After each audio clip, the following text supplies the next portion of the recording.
Good evening, my name is Silverbloom and I'll be your host for tonight. Tonight we'll talk about the newly released MTG set of Adventures in Forgotten Realms. Of course, as both MTG and D&D player myself, this particular set is very exciting for me. In this video, we'll talk about what the set is all about, the settings, some new mechanics, and the theme of each color pairs, and what else? Maybe some interesting new cards for whatever reason. Maybe the flavor or the mechanic. And without further ado, let's delve in deeper, because MTG delve mechanic and... Now, let's start with a brief introduction because some of you may not know what I'm talking about. Magic the Gathering, the card game, just released a Dungeons & Dragons based set called Adventures in the Forgotten Realms, which is basically the default D&D setting.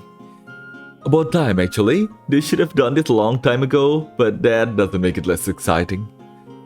There's already a lot of setting books for D&D players to play in many of MTG setting. For example, is my favorite setting, Ravnica. But before this, it is only a one-way crossover since MTG players cannot play in D&D setting. Okay, so I'll explain the setting first, just in case. If you just want to hear my opinion about the cards and the mechanics, then you can skip ahead. I put timestamps on my video for a reason. Now, what is the Forgotten Realms? As I've said before, it is the default setting of Dungeons & Dragons after they move away from Greyhawk and Blackmoor. I'd love to dive in deeper, but my knowledge of early history of D&D is very limited. And I know some die-hard fans will skin me alive if I get anything wrong. Listen, I know a girl who knows a lot about this stuff, so I'll ask her and make a separate video about the history of D&D, alright? But for now, the Forgotten Realms. So, why is it called the Forgotten Realms? It's pretty sweet, really. Long ago, Earth and the other world were closely connected. But as time passes, the inhabitants of Earth had mostly forgotten about the existence of that other world. So yeah, Forgotten Realms. It is pretty self-explanatory. Nowadays, we just call it Faerun because let's be honest, the focus of the setting is the continent of Faerun anyway. Now, I will quote the official description from Wizards' website. From the bitter windswept steeps of the endless waste to the storm-lashed cliff of the Sword Coast stretches a wide, wild lands of shining kingdoms and primeval wilderness. Faerun is only one of the continents of the world known as Toril. Other lands lie in the distant corner of the world, but Faerun is the center of it all. The crossroads and crux upon which all else turns. Dozens of nations, hundreds of city-states, and countless tribes and villages and settlements dots its expanse. Faerun is an open land full of kingdoms and empires, large and small, and scattered city-states and villages, struggling to make their way in a landscape that can be unforgiving wilderness 1 mile and cosmopolitan city the next. Countless millions of humans, elves, dwarves, halfling, and other sentient beings call Faerun their home. It is a land of magic and intrigue, cruel violence and divine compassion, where gods have ascended and died, and millennia of warfare and conquest have shaped dozens of unique cultures. Yep, they admitted that Faerun is the focus of it all. Think of it like standard fantasy setting with dwarves, elves, and dragons, and you more or less get the right idea. And that's our D&D portion of the video. Right, let's move on to the new mechanics and how they tie into Dungeons & Dragons. Now, there's several new mechanics in this set. It's more than any other set I can think of, and it's a very good thing, really. We get dungeons, flavor words, D20 roll, and player classes. On top of it, each color pair have their own focus as per usual, but we'll talk about them in the next section. Now let's start with the dungeons. Some cards will say, if you do this, venture into the dungeon. What does that mean? If you look behind me, you can see all 3 available dungeons in this set. They're based off classic and very recognizable dungeons, and I love it. When a card says to venture into the dungeon, If you're not in the dungeon already, pick a dungeon and enter the first room, and then you apply the room effect as written on the dungeon card. You cannot venture into 2 dungeons at once. You have to clear the dungeons that you're in before you can pick another dungeon. When you venture into the dungeon while you're already in the dungeon, I swear the word dungeon already lost all its meaning to me. You move down a room. If the path's forked, you can pick whichever room you're going to enter. You cannot move up to the room above you, and you can only go down. Now that we covered the basic, let's take a closer look into each of the dungeons. Lost Mine of Pandalver is the default dungeon. It's not too long, not too costly, but the effects are not that impactful. It is the most basic of the dungeons, but also the most generic, which means the room effect, while not that impactful, it can be very useful to many decks and archetypes. The first room effect is Scry 1, which is always good. More card selection and stuff, it's not amazing, but yeah, it's a bonus. It's a welcome bonus, yeah. The second room gives you options to create a goblin token or treasure token. That means you can be aggressive and get more immediate board presence, or to ramp and use the extra mana to plan your next move. It can also fix you a color that you're missing, which is nice.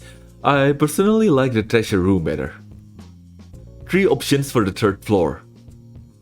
Put a +1/+1 counter on your creature, your opponent lose 1 life and you gain 1 life, and target creature lost -4, -0 until your next turn. None of them are particularly amazing, but generally the +1/+1 counter is the most useful.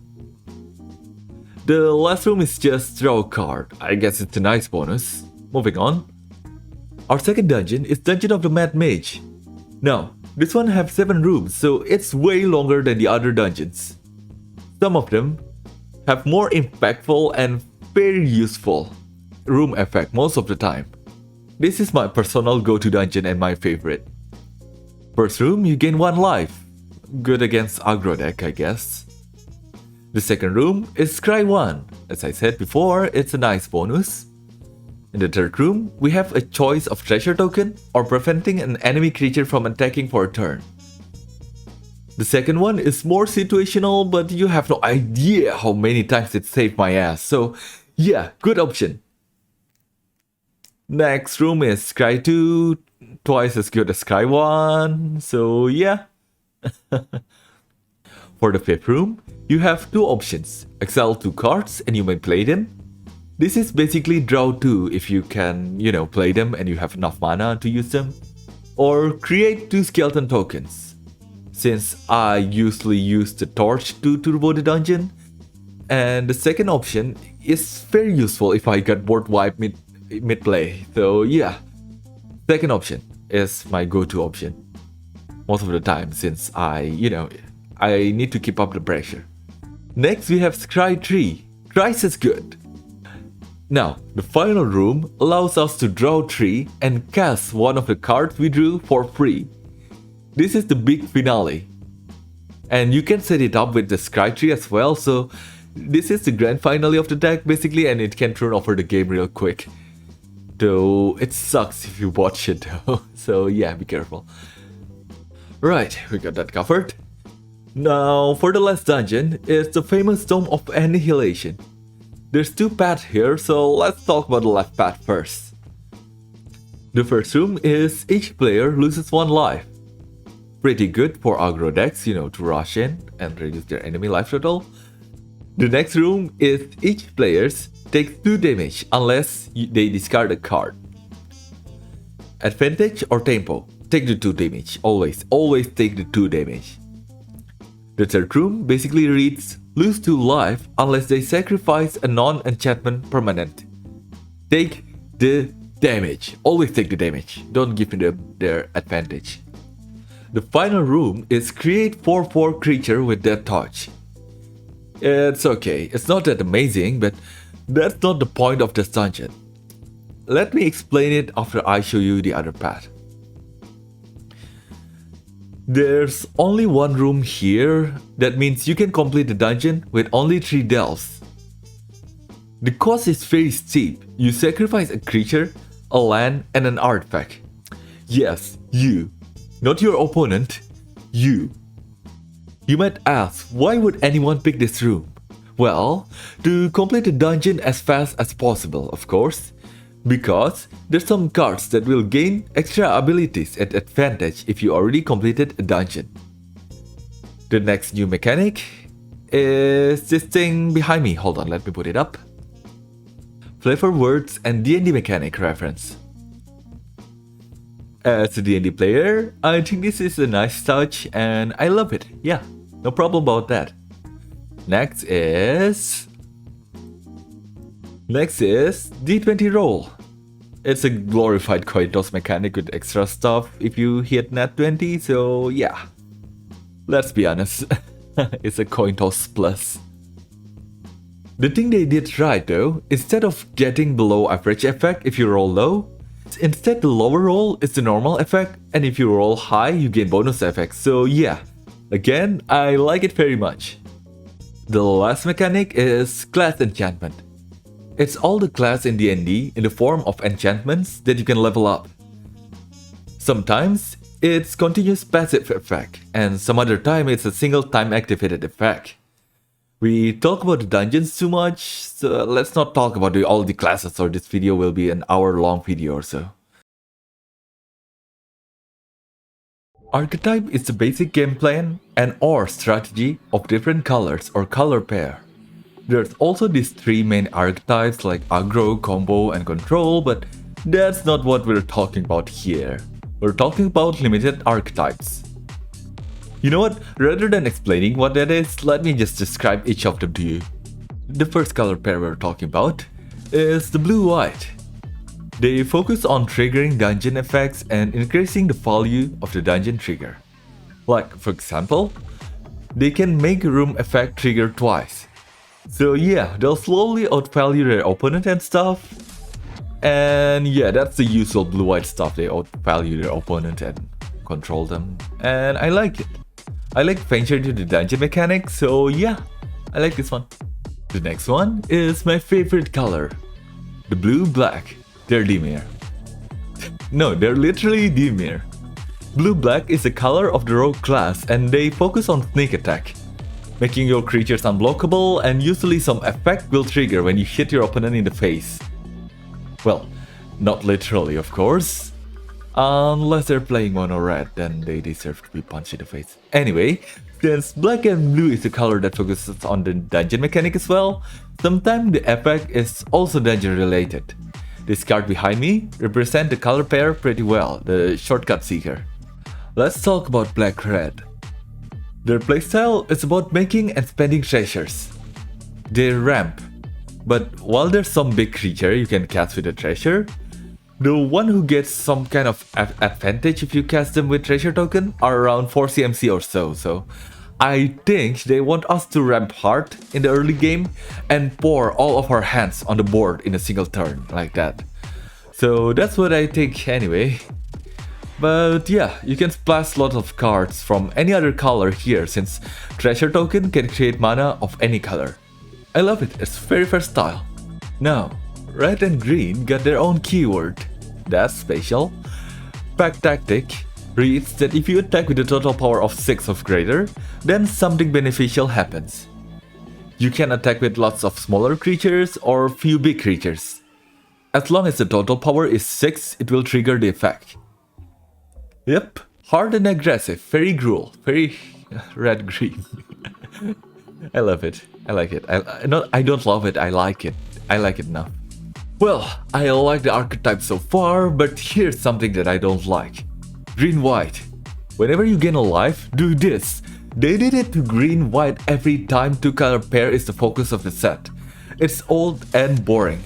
I just hate the playstyle of Celestia in general, so I might be a bit biased here. Okay, let's quickly move on to black-white. They care about dungeon completion. If you completed the dungeon, they will gain some beneficial abilities. Remember that Tomb of Annihilation room where you can skip everything by sacrificing a land, discarding a card, sacrificing a creature, and an artifact. Yeah, they're tailor-made for this archetype.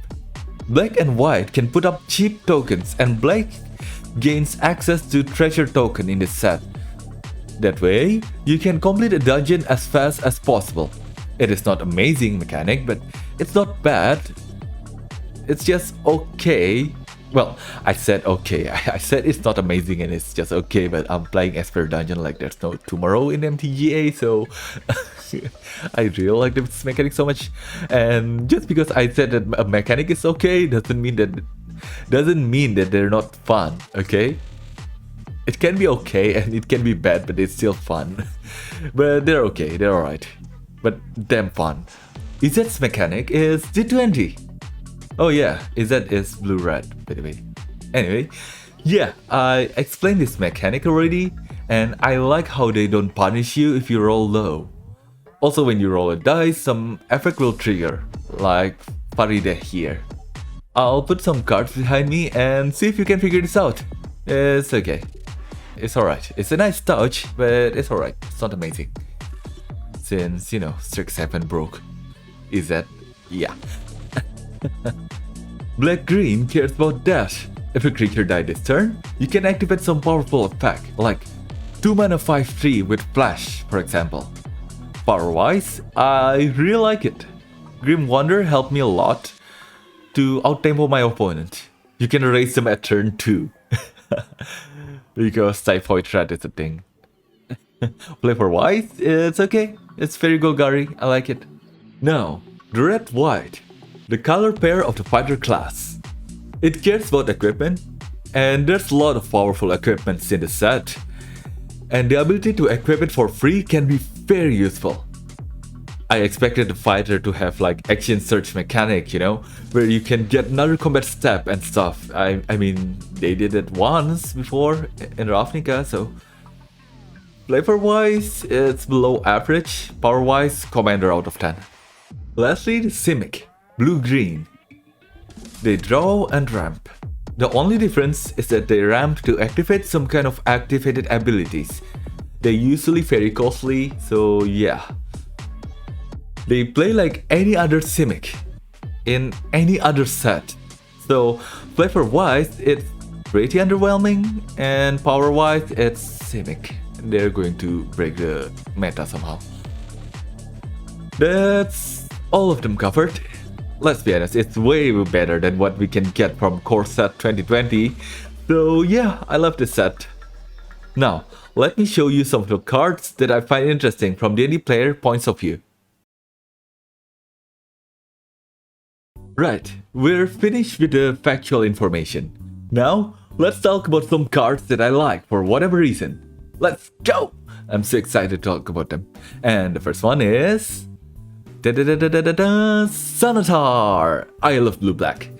Dimir is like my go-to color and my main color, and now this card is... It's so Dimir, I love it, it's so controlling. Anyway, this card basically says that during my turn, I don't have to worry about my opponent casting any spells at all. So I don't have to worry about removal or counterspell or bounce and all kind of stuff. And I can see my opponent's library and I can cast any card from it with mana of any color. I am a control freak and I love to see my opponent suffer, so this card allows me to use their spells and leave them with useless cards on top of their deck, like land for example. I feel evil just by reading the effect and I love it. Next is... hold on, let me put it up. The Grim Wanderer. I'll put this here. The Grim Wanderer. This card is my old trusty in this set. And it allows me to sneak in 5 damage that most of the time left unanswered for a turn. It's very situational. And some people may not think that this card is very good, but this card saved my ass a lot of times. Another reason why this card is here is that the flavor word is tragic backstory, which I find very hilarious. Okay. Next card. Voila! Next card I want to talk about is Tasha's Hideous Laughter. Now, this card here is only here because this is a good spell in D&D, and in MTG this is a very interesting mechanic. I really want to try to make a mill deck with this card, but I haven't grind for the deck in MTGA yet, and I think I can make a pretty good mill deck. Maybe, probably. I'm not sure, but I will try. Right, next one is this scenario one. Scenario cards. Let me put it... it's a mess. Fuck it. I'll put it here. Next one is the new scenario card where you can pick what to do in this situation. I pick you hear something on the watch just because none of my party ever did this. They will always investigate on their own like some stupid idiot in the horror movie. And that's it, that's the only reason. That's a very personal reason, I know. And what else? Tiamat is underwhelming. I don't know why I got it here. Oh, I know. Hold on. This. Let me just pour everything into it. This. Look at this. The creature land in the style of classic D&D module. I like this style, and I love every single thing about it. The lore, the style, the mechanic. I love it. You know how useful Faithless Haven is. There's some other land in this style too, but I like the creature land better, so yeah. Oh, lastly, I have a set of cards as well. Here they are. The Hand and Eye of Vecna and the Book of Foul Darkness. You can summon Vecna. How cool is that? It's pretty strong as well. I love every single thing about this card, so yeah, that's it. That's not fanboying for me. Overall, I love this set. For the right reason, it's not like only power-wise or only flavor-wise. Yeah, I love this set a lot. They did it right, and they did it well. This is the crossover that I wanted. We recorded the video shortly before the release, so I only played the set in MTGA so far. I wonder if any card will be banned after the release of this video. You know, I bet some people will find a degenerate combo in this set. Or Simic will be overpowered again, as usual. I still have PTSD about Uro. Anyway, next time we'll talk about Yu-Gi-Oh! Master Duel. Maybe 5 decks you should play in Yu-Gi-Oh! Master Duel. Anyway, yeah, that's it. That's the end of the video. I hope you enjoyed the video, and good night!